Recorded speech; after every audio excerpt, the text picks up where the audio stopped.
Dat 150 interlands net samen wat is, dat beseffen de orden van Sherida Tuzinsnits maar al te goed. Dan gaat die Tita snel, hè? Ja, zeker. Zij zit er nog wel een tredje niet bij straks.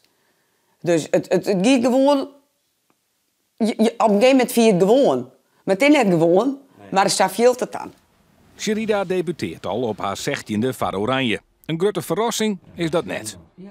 Altijd, jongen. In ware win. Altijd trouw naar trainen. Haar hele jeugd draait maar om één ding. Maar ja, jongen, voetbal staat ook op nummer 1 bij haar.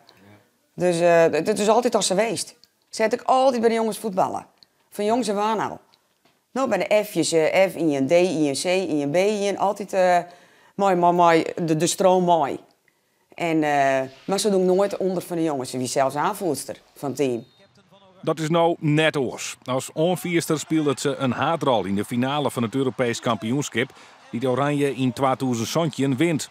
Sherida spreekt het net uit, maar speelje van Nederland docht haar wel wat. Ja, ze is zelf wel trots genoeg dat ze voor het Nederlands zelf al uitkomen, maar dat zei ze ook altijd. Ja. Dus ja, dat vindt ze mooi. Ja, daar leeft ze voor. Ik bij haar ploeggenoten en de technische staf van de voetbalvrouwen is de waardering van Spitse grut. Het is natuurlijk ongelooflijk bijzonder wat zij nu bereikt. En ja, dat zal haar hele leven in positieve zin blijven achtervolgen. Dat is wel een prestatie, hoor. Joen, om kwartier seizen.